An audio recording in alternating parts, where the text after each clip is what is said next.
I don't know if I would have any, I have been in that place where I have felt like I've wanted to drive my car off the road for sure. Even in my adult years, I felt that way. Definitely as a child, I felt like I didn't want to live many times. In fact, I tried to commit suicide at 12 years old.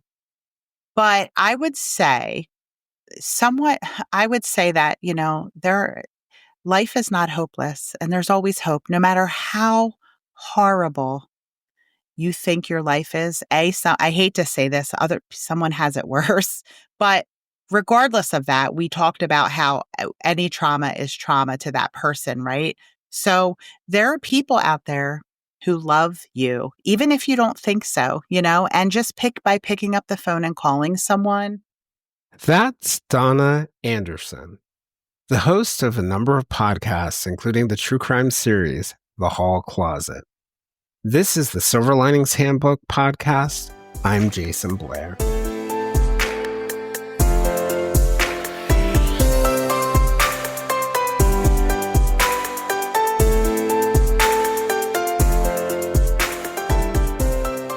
This is the second of 2 episodes with Donna. If you haven't had the chance to go back and listen to the previous one, I recommend you do. Donna grew up in what she describes as a lower-tier crime family outside of Philadelphia in the 1980s and the 1990s. She says that her family, the Halls, were not like the Gambinos or the fictional ones like the Sopranos or the Corleones, but her family still made national headlines.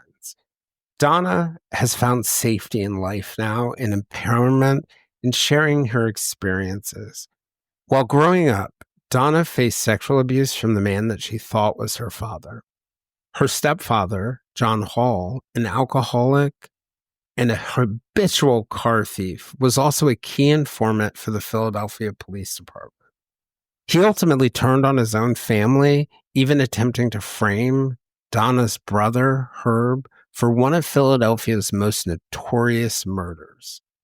We're going to go ahead and jump in where we left off.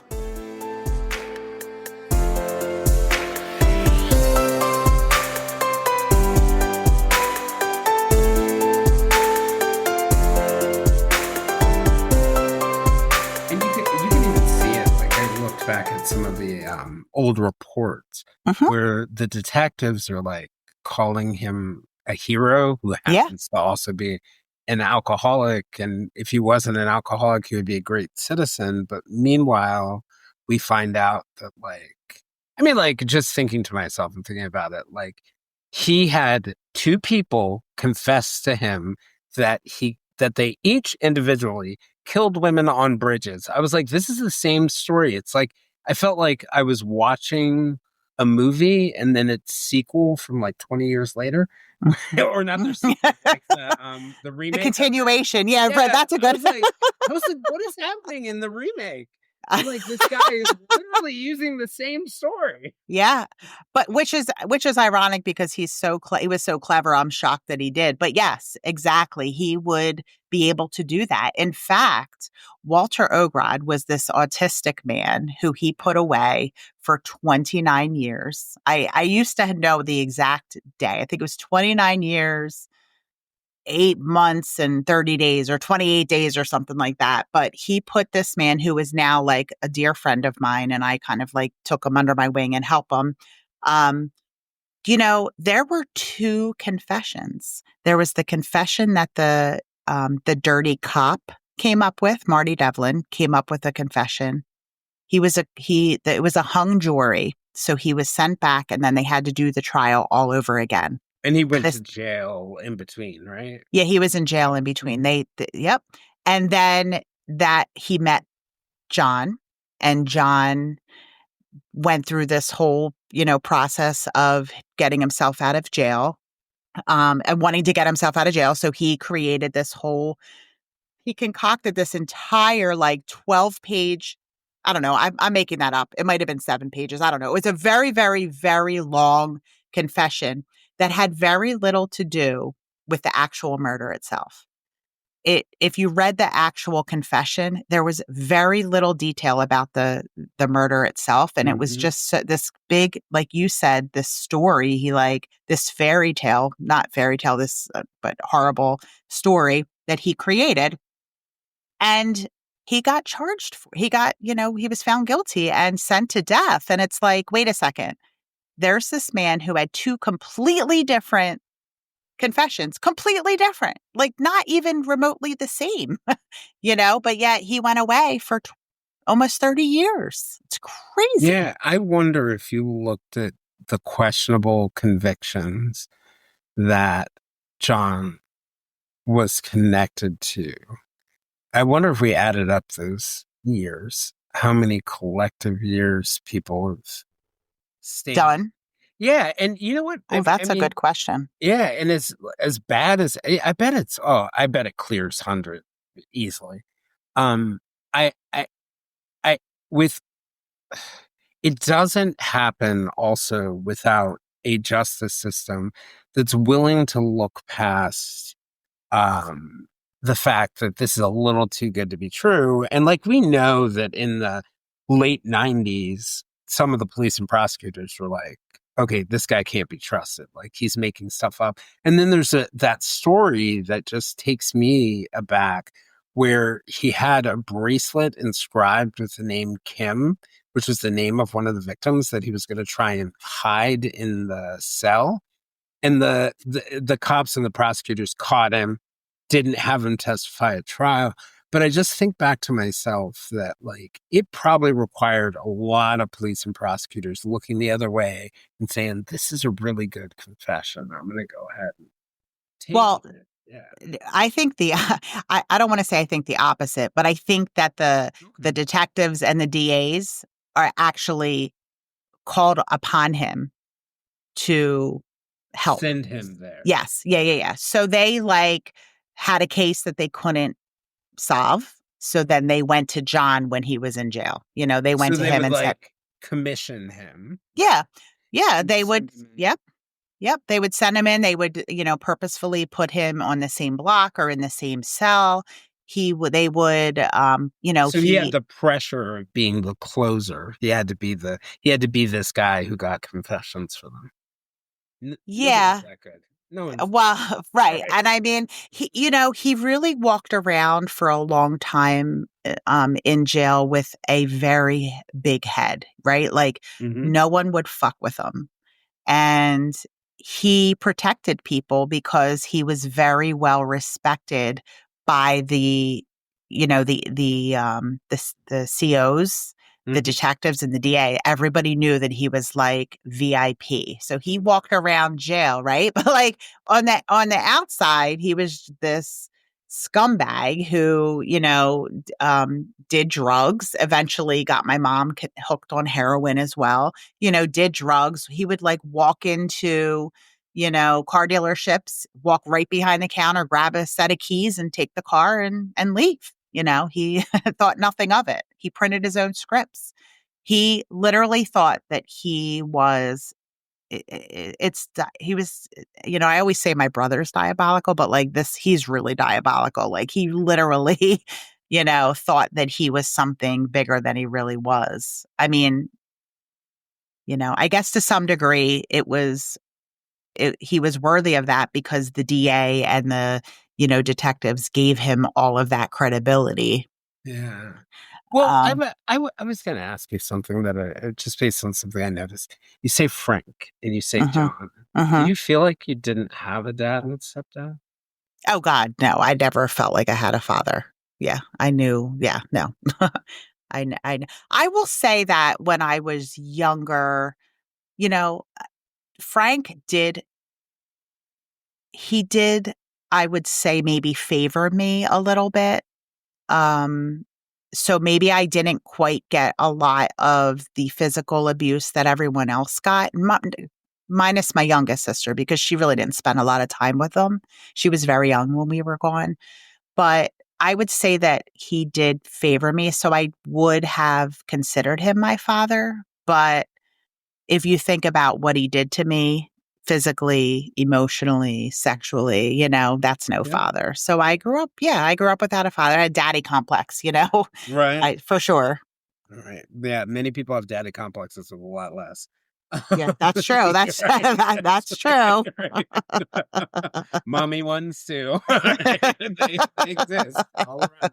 So, but I was going to ask you about your stepdad, John. I was going to ask you um, about you know, I think I was shocked when I read and heard about all of these confessions that were attributed to him.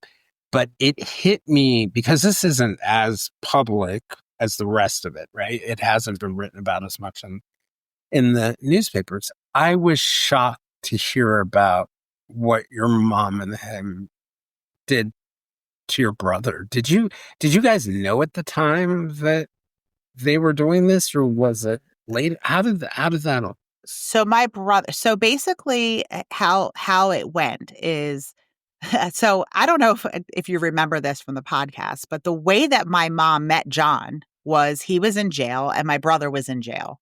So my brother said, "Hey, my last name, my mom's last name is Hall. Maybe like joking around, like, hey, you're related or whatever." And said to my mom, "Hey, because John, like, he kind of appeared as like."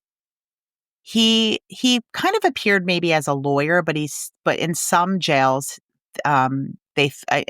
sometimes that he was locked up, they called him doc. They thought he was a doctor. So He was a jailhouse lawyer. he really was very brilliant, and he wrote and spoke like a lawyer, but he, led people to believe that he was also a doctor at some point. So my brother thought he was a doctor and introduced him to my mom on the phone. And they then started a jailhouse romance where they spoke and wrote letters back and forth. And my mom came to visit him. And then when he got out, he came and lived with us. So I think my brother, being my brother, he's a little bit on the challenging side. And, he's, if he, How old was he at that time?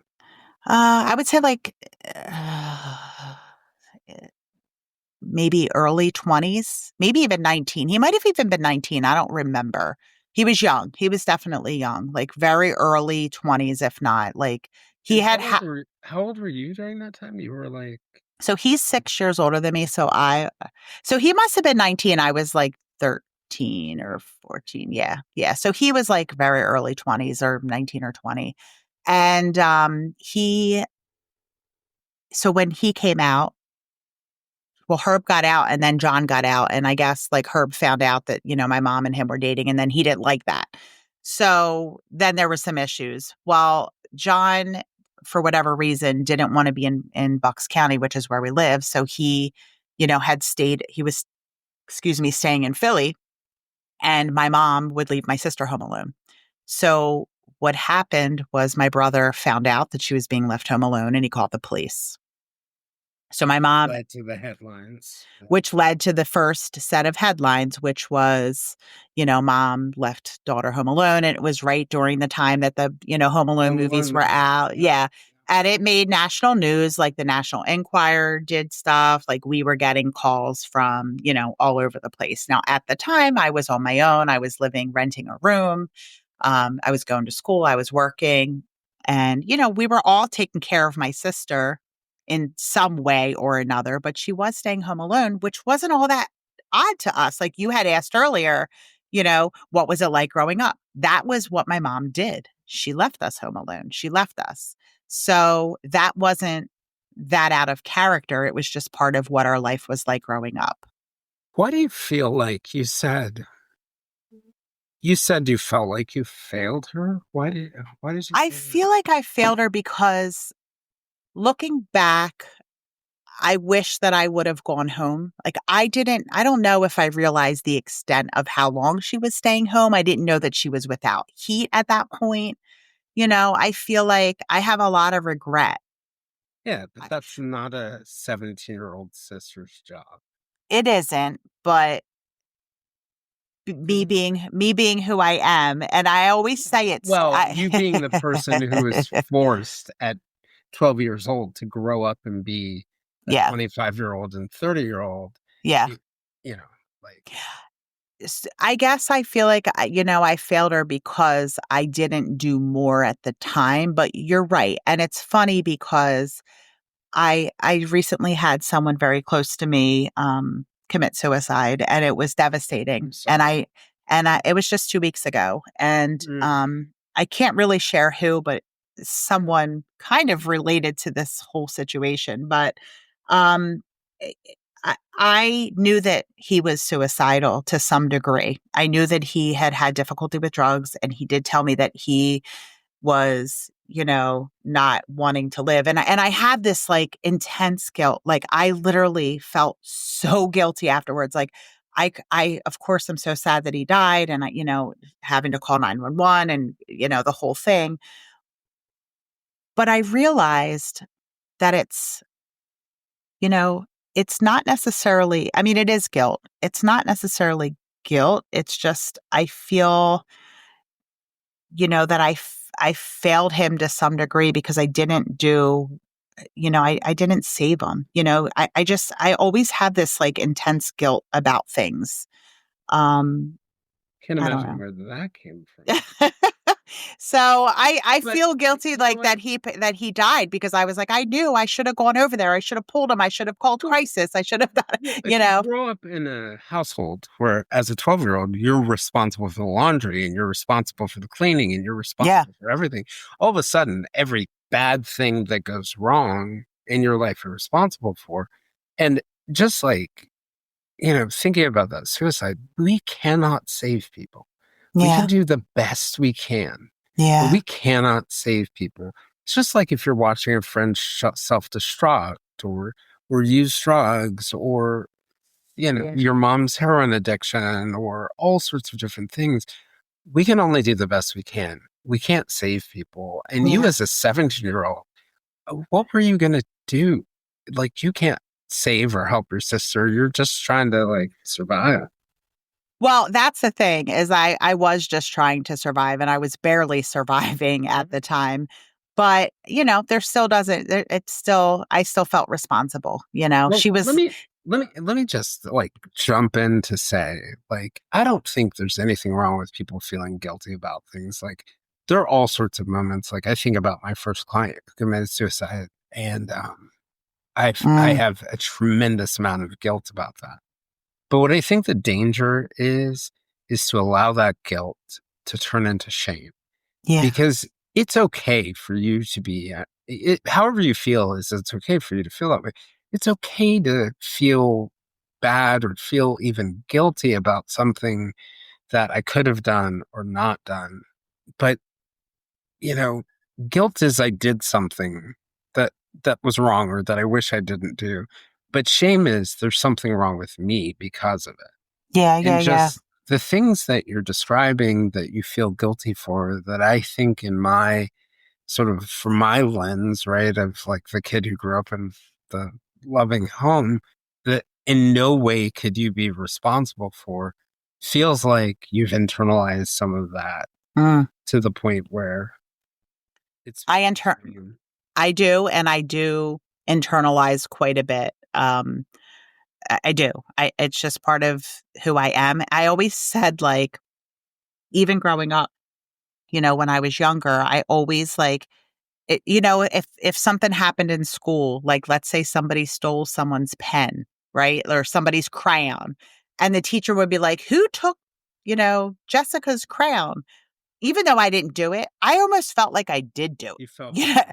I well, was like, you're constantly getting blamed for everything. yeah, so it was like even in little situations like that, I literally felt guilty, and I probably looked guilty too because I was like scared to death, you know. And like throughout my life, I've noticed that in any situation, like if you're at work and something, somebody does something wrong, and it's like, oh, who did this? It's like automatically I have this like immediate like it was a guilt feeling even though I didn't have anything to do with it. So Yeah, you got conditioned basically. like I would suck at like a lie detector test because Maybe the type of person would be like, no, this person can't take the lie detector. I know. It's not gonna work. Yeah. But that I took us off course because I was asking about your John, your mom. You were asked, okay. So right. So what happened was, my brother set my mom, called it. My mom ended up going to jail. So John very, very, very vividly blamed Herb for that. And the perfect opportunity came up where this woman was brutally murdered in a very upscale neighborhood in Philadelphia, which is very close to where my brother was living. And John was in jail at the time and said, I know who killed Kimberly Ernest. I know. And this was the Center City jogger. It was a very high profile case that they wanted information on. They didn't have anything to go on, but John was in jail. So John was able to say, hey, this is who it is. And, because my brother was already in and out of jail, they immediately arrested him and, took him in for questioning and arrested him. And it was again a faulty a wrong confession. They beat him. They beat him, basically beat a confession out of him. And he went to jail I guess he was in jail for close to 2 years, 18 months, maybe 2 years. But he was eventually acquitted of the crime because he didn't do it, you So know? you've got a situation where your brother, concerned about your sister, calls the police because she's home alone. Uh-huh. That gets your stepdad and your mom in trouble. And their response, because it really sounds like it was both of them on this. Oh, 100% it was both of them. Is to frame him for one of Philadelphia's most notorious crimes. And like you said, attempted to plant evidence on. Yeah, you said bracelet, but it was a necklace. And my mom had a necklace made with, that was, it ended up turning out that there wasn't even a necklace, but this was all a story that John concocted. John concocted this story and said that that my brother had told him that there was a necklace that he had Kimberly's necklace and he had it hidden in the radio in his cell. So my mom made the necklace and was going to smuggle it into John so then John could hand it over as evidence. But my mother, for whatever reason, I think something happened and either she grew a conscience, which I doubt, or I think her lawyer told her that it wasn't a good idea to do this. And she ended up not doing that. That's crazy. Yeah, but it's fucked up. Yeah. Can you imagine your mom doing that? Like, I mean, when I found all of this out, no, I cannot. Yeah. So another really crazy, I like keep telling all these crazy stories, but not to take us off topic, but how I even found out about this book. So there's a book written by Tom Lowenstein, which I want to connect you with him at some point because he's starting a podcast as well, but he knows John on a whole nother level. He is an amazing human being. And he wrote this book called The Trials of Walter Ogrod. Now, in my 40s, I find out that I am donor conceived. My mom, for whatever stupid reason, I don't want to say stupid. Thankfully, my mom got this to artificial insemination and I have this amazing father, right? Well, I find out in my 40s, I connect with these siblings across the country. And my sister, who lives in California, is this beautiful, amazing woman. She's a radiologist. And she says, a week after I just find out that, my mom had this artificial insemination. I have all these siblings. I'm chatting with her and I tell her what my mom's name is. And, I'm not telling her too much information because I don't want her to not talk to me because of how crazy my family is, so I'm very guilty by association, right? So I'm not sharing too much, but I said, yeah, my mom is a little, not the best. And, her name is Phyllis Hall and this is what she looks like and blah, blah, blah, blah, blah. And my sister says to me that I just met her and she says, wait a second. Phyllis Hall, is she married to John Hall, the Philadelphia jailhouse snitch? And I was like, yeah, how the fuck do you know that? Like, Right. what? How do you know that? She goes, oh, I just read a book called The Trials of Walter Ogrod. Your mom is in the book. And I was like, what? My mom is in the, what the hell are you even talking about? So immediately download the book. I don't even want to wait. I literally downloaded that moment. I like listened to it the whole entire night. I stayed up the whole night listening to it. I was sick as anything, called out of work the next day. I was sick. I was throwing up from how horrible of a person my mother is, and the fact that she could do something like that to her child, and how could I come from such a horrible human, was like devastating to me, to to have worked so hard to get away from that life, and then try to raise my kids, and find out that there was a book written and this is what my mom did. It was devastating, really, Did really you, devastating. did your after the situation with your brother or at some other point, did you become estranged from John and your mom? How did Oh that yeah, yeah, yeah, yeah, yeah. I mean, I've been on my own since I was 15.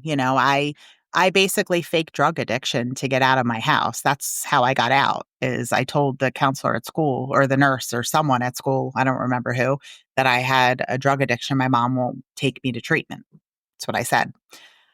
Um, and then once I was in drug rehab, which I wasn't addicted to anything. I literally don't even drink now. I mean, if I'm addicted to anything, it's probably like donuts and good one? and maybe bad men at this point, sadly. But I hear you. but I'm having I a hard day. yeah, so I've been on my own. So, and then once I was in rehab, they were like, you're not going back to that house. Like, there's no way. Like, they sent me to a halfway house. So, yeah. So that's why I never went home. So, yeah, I was definitely estranged. John actually liked me. I was the only kid that he liked. Oh, He felt like I had a bad, he felt like I basically, had a shitty life, and was like, I have a letter from him that I have to find, where he said, Donna is great, and she had a bad set of cards dealt to her or something like that. Like, so he actually liked me. Um, yeah. wow. That's wild. Hmm. It's so interesting how, like, you look at these very bad people, right? But it's not like a cartoon character, right? Like, there are these weird redeeming things about everyone. Yeah. Just like with good people, we want to make them all good, but even people who are good do bad things. Yeah. It's just it's hard to, like, there's this like cognitive dissonance, I think, that comes with it. How is your brother and your sisters? How did they fare? Okay. So, all right. So my brother had been in jail for a long time. So I feel to some degree that he has, like, of all of the siblings, I feel like he really still struggles the most. I do feel like, he has that arrested development, like he's still 19 years old. Mm, Um, he got I do want to believe that he is trying to be a better person. Um, What do you mean? What do you mean by you want to believe? So I really struggled. When I decided that I wanted to do this podcast, I reached out to all of my siblings that I grew up with, and none of them were happy. None of them wanted to be a part of it, but no one really judged me for wanting to do it. But my brother went off the rails about it, and he said, and basically he said some really horrible things to me to try to get me not to produce this and not to go public. And it was really, really, really difficult for me. Like, literally, it leveled me for a good year when I first decided that I wanted to do the podcast. I would say it literally stopped me from doing anything for up to a year, just because, again, I have this like intense guilt. So when he's telling me that, he doesn't want me to do it because I'm going to continue the, trauma to his children. And he was basically manipulating me. I call it, well, actually my sister, one of my siblings that, I didn't grow up with, but now have a sibling. She said, and I thought it was so perfect. She coined it as the lobster effect. And the lobster effect is, I don't know if you've ever heard of this, but have you ever been to like Red Lobster? If you ever gone to the grocery store and you see the tanks with okay. Do you notice that there's no top? There's no screen on. Okay.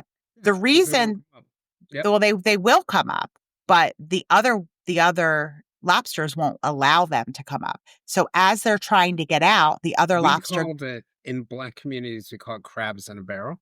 Oh, okay. So it's a very similar concept. Yeah. If you go out to the beach to cook some crabs, you'll notice that you can throw them in a barrel and they'll never crawl out, even though they're able to, because the other crabs are pulling them Same down. thing. Yes. Yeah. So I looked at I realized that what he was doing was, stopping me from trying to heal. And this podcast definitely was a huge turning point in my life. A healing moment, a healing, more than a moment, but, a healing time. It's so interesting you say that, because I was just thinking as you were talking, and you were talking about your brother, is this like a part of like his unhealed pain Yes. needs you guys to stay in pain? Like there's some comfort for him for you being in the same place. Okay, so I don't necessarily think, I would hope that he wouldn't want me to be in pain.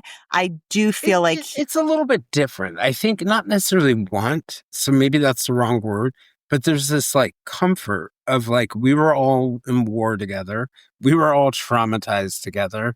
And if you're hurting and struggling as much as I am, then what I'm going through is okay. I don't think it's a desire that other people hurt. I think it's like this connection.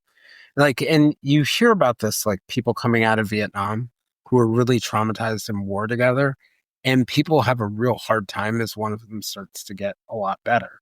They almost feel like they're leaving them. no, I hear what you're saying. I feel like he more was afraid. This is, I don't, I'm very, very careful in trying not to hurt anybody in any of the things that I put out there on the internet. And, so I'm really trying hard not to hurt him by saying this, but I feel like he has lived a life of lies. And I feel like he didn't want me to come out sharing things because it would taint the life that he's pretending to, the life that he wants people to believe, like the person that he wants people to believe that he is. And I think there's that piece, but there's also the piece that he is trying to escape the Pass. what has happened to him. And, so I don't think, truthfully, I don't think that he intended to say or do anything to hurt me or keep me back or keep me down. I just think he was protecting himself. And like you said earlier, hurting people hurt people. So I don't think he intended to hurt me, but he sure did. And really, I would say there's very few people that scare me. He scares me. Why? Because of the abuse that I suffered from him as a child. And, I don't know what he's capable of, and to some degree, I fear my mother, you know, I fear, and there's a piece of me that is scared as to like, is she going to do something to try to hurt me because I'm sharing these things? She's still alive. Yeah, no, I get it. I get it. There are these ghosts that are kind of like haunting you. You haven't seen them, but it's still like being the little girl who's sitting in the bed waiting for the shoe to drop or for someone to be mad at something. It's almost like you're still there in some level, waiting for them to yell at you again or abuse Yes. you again. Yes. I said that when he like had sent me some of these text messages. Like one of the things that he said is one of the things that he said was that I was always the ugly duckling. Now, did you see my picture, Jason? I have. I'm not an ugly You don't look duckling. like an ugly duckling. So I'm like, that was something that he said that was hurtful to me. And he did say a lot of hurtful things. Um, but yeah. I wonder though, like in thinking about all of this, right? Like going back to like you being a kid and always being afraid that you were going to anger someone or someone was going to lose it or one of these three people in your orbit, actually four people in your orbit, your greater orbit was going to abuse you somehow if you quote unquote did something wrong. I Mhm. wonder whether finally being able to give voice to it, to say it out loud, to not be ashamed about it. I wonder whether that's like part of what's like freeing you. Like, I I think so. I think that I definitely think that giving like sharing the story and yeah, I definitely think that is a huge part of this healing process. And I also think if you were to meet me and not know anything, let's say we were out and you met me, you would never ever ever ever think that I lived the life that I lived. So, I think for a lot of years I pretended that I was okay when I wasn't. mm, And I think I tried to not be someone different than I am, but I tried to forget where I came from. And I think I did a really good job of that. Part of that was me growing. Part of that was me not being who, again, guilty by association, not being who my family was and getting away and having the wherewithal and the intelligence and the resources to be able to get away.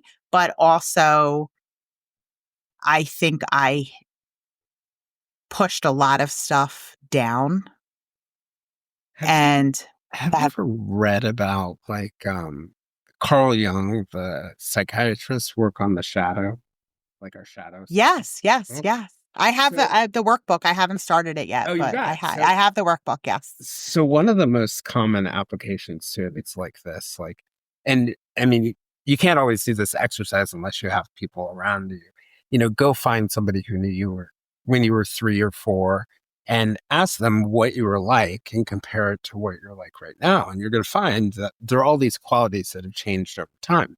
Mhm, Because as we're raised, as we adapt to life, there's certain parts of ourselves that we have to suppress. And so in Jung's theory, that is a part of your shadow and it follows you.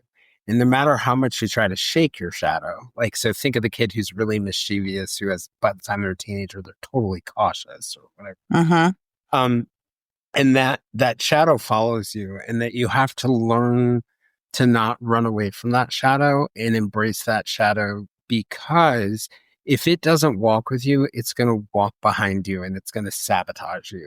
So go mm. ahead and embrace your shadow. And I think there's some truth to life experiences like Yeah. that we run away from them, which is good temporarily, right? It temporarily helps us, but that shadow is still following us. Mm, And we have a choice. We can turn around and embrace that shadow and accept that it's a part of us and accept that it's made us who we are. It's made every good quality I'm willing to bet that exists in you. If I were to go grab somebody who knows you really well, you and I would be able to tie it back to some of your worst experiences. And mm. that's like when I hear you talk about doing the podcast, it sounds like you're not just embracing your shadow, you are giving it a big hug. That's exactly. I was sitting here waiting for you to stop talking. Not that I don't mean it that way, but I was like, don't forget what you're going to say. This is what you, my whole reaction to every single thing you just said, and I'm tearing up, is that what I want to do is hug myself. I want to give myself the love that no one ever gave me. I Yep. want to give myself the biggest hug and just hold, I wish that I had that. And I tried so hard to be that as a mom and as a friend to my friends. And as, I've taken care of a lot of kids over the years who, come from broken homes and, I've let them stay with me. I've, cared for them. And I do that because it's like and I do that too, even with adults, like people. I give them that love that I really need myself. And But I, I wonder whether that like first hug, because I think about like there are all sorts of things. Like we tell kids that there's Santa Claus, right? Like we do all these things. I call those like the little white lies, right? uh-huh, One of the things you try not to do is to straight up lie to your kids. uh-huh. And it sounds like you're starting this healing process with the truth, Yeah, right? To yeah, love yourself, you got to tell the truth. yeah. And Well, the truth sets you free too. Like, yeah. there are so many people that I know who have just like literally lied to themselves for years, Mm, like about things that happened to them. mhm. And once that truth comes out, it is very freeing and very, uh, I would say, you know, healing. I'm just going to say freeing, healing. It's my journey to safety, and by me being able to share these stories and you know share the truth about what it was like to grow up in this family and what it's what traumas, how even at 49 years old, being truthful, like I'm fucked up, I make bad choices. I don't always make the best choices, and I know that I don't make them because I'm not confident or I, have this fear of abandonment or, I put up with abuse from people, even though I'm very strong and people would meet me and be like, I can't believe that you would ever put up with abuse because you're so, outgoing and strong. And, you don't seem like somebody who would tolerate that, but I do, Yeah. Yeah. and hopefully as I continue to heal and continue to do the work, because you listen, it's not easy. You don't just heal overnight. It takes work. It takes heartache. It takes pain. It takes literal dedication. You don't get a nice body by going to the gym every once in a while. You know what I mean? You got to eat right. You got to do the things that you need to do in order to heal. And Gotta pray a it's little bit too. you You know yeah, what I mean? Like whatever you're, you know what? And by that, I mean, it doesn't literally need to be prayer, but it's this idea that like, so I'm in, you don't drink, I'm in recovery. okay. And I feel like the most important thing when I got sober many months ago, um, was accepting that there's something greater than me because dude, you and your willpower, right? Mhm. Like you and your ambition, you and your strength, you and all of that isn't going to get the job done. Right. So, at the time when I first got sober, me and God were like not doing well. And right? We were not on speaking terms. So I picked Curious George as my higher power. Oh Lord. Oh Lord. It's my curiosity, right? Yeah. But something that really strikes me in listening to all this, like this whole process, it's almost like you're reparenting yourself. Like you're giving yourself now the things that adults should have given you. And I just think to myself, like, no child should have to raise themselves. You were taking care of things at 12 years old that a lot of 18, 20-year-olds don't have to be responsible for. You were taking responsibility for other people's actions and wrongs that they did. You Mhm. were being manipulated, and now you were finally loving yourself the way that a mother and father should. And I just want to say I'm sorry. Oh, thank you so much. Thank you. I appreciate that. And I am finally. It's still a process. I'm going to do that shadow. And thank you for reminding me that I have that workbook, by the way. But I appreciate that you recognize that. And I've loved our conversation. Like this has been, it's like, I feel like I've known you forever. Honestly, I feel like you're one of my good friends. And I hope that A, we could do it again, and B, we could still stay in touch even after this, Oh, because absolutely. you've been amazing. Thank you. Thank you. Thank you. I want to give you a chance though, because, the floor is yours. I feel like there's so many good lessons for people in your story and what you've shared. Like you said this at the beginning, we were talking about the idea of like, is this a true crime podcast or is this one that helps people? I say this is like a helping podcast that happens to involve some crime. Mhm. Yeah. It's some interesting crime, Yeah. but I just want to see if there's like any sort of like message or hope that you have for people who are just like struggling in life and not necessarily getting what they need or getting the love and support, or even in situations like yours where they are really, they and their other loved ones, like your siblings, are being put in unsafe circumstances. Mhm. I like knowing those moments, like sometimes you're just holding on by a thread. And is there like any message or thread that you have for people who are I don't know if I would have any, I have been in that place where I have felt like I've wanted to drive my car off the road for sure.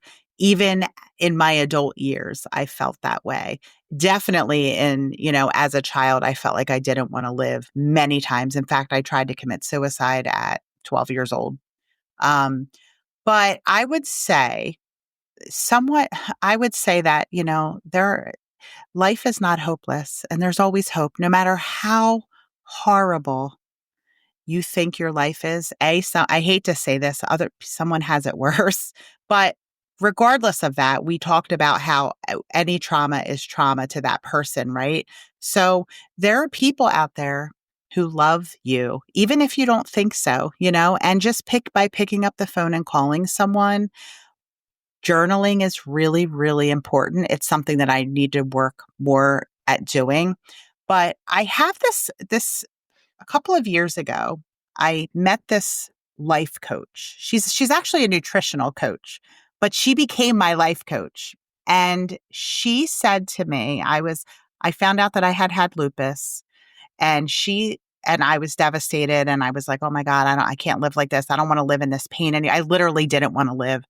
And she said to me, "If I don't teach you anything about fitness, about your diet, about um, healthy eating, healthy thinking," she said, "the only thing I want to teach you how to do is guided meditation."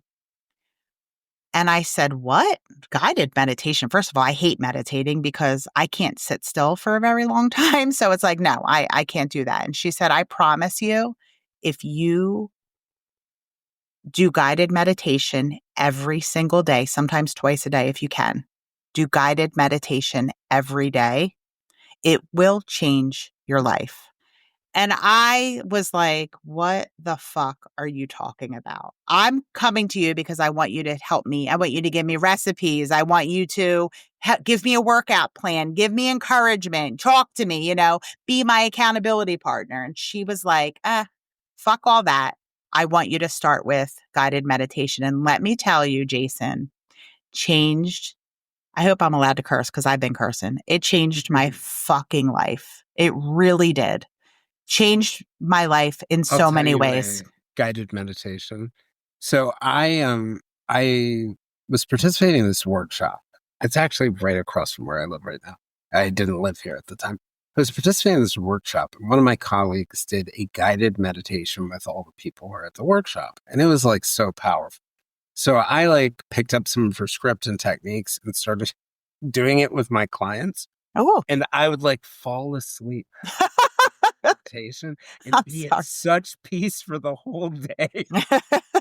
We'd be waking each other up at the end of the session, two That's people knocked out.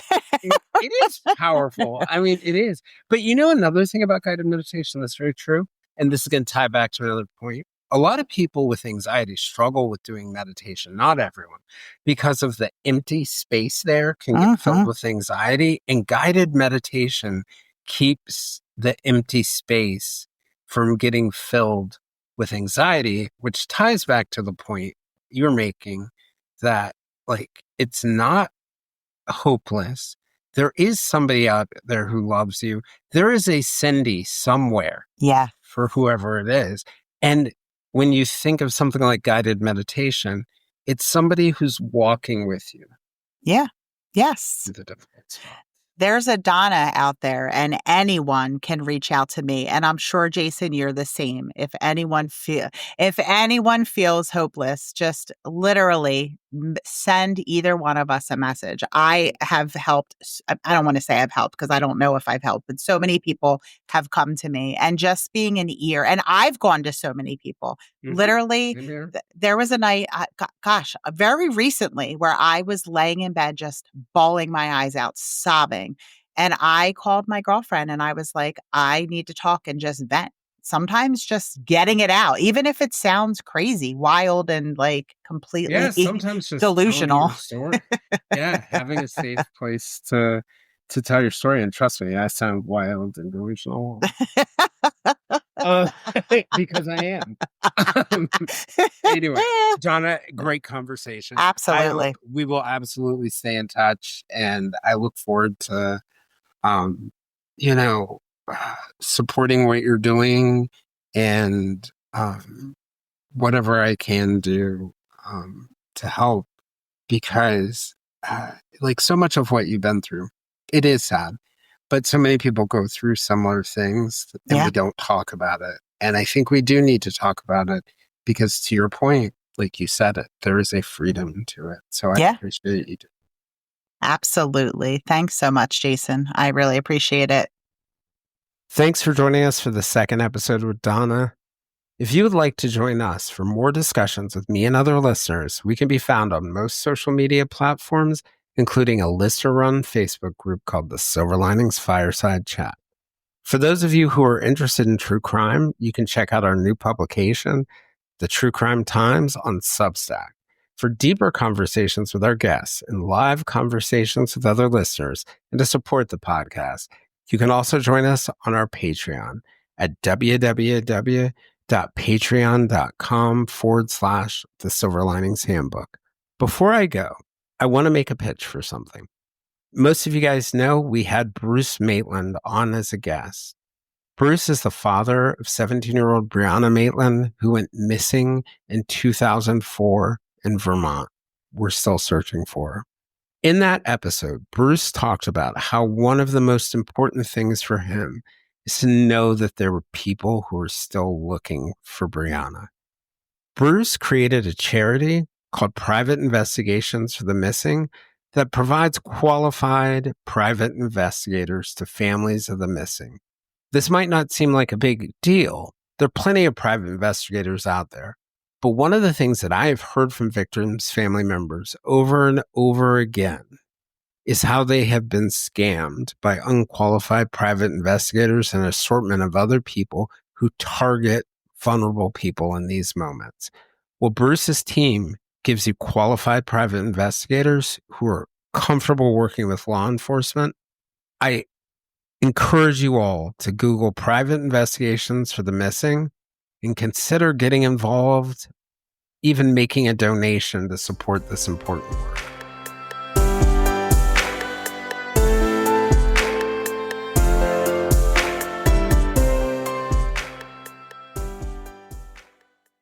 Shopify's point of sale system helps you sell at every stage of your business. Need a fast and secure way to take payments in person?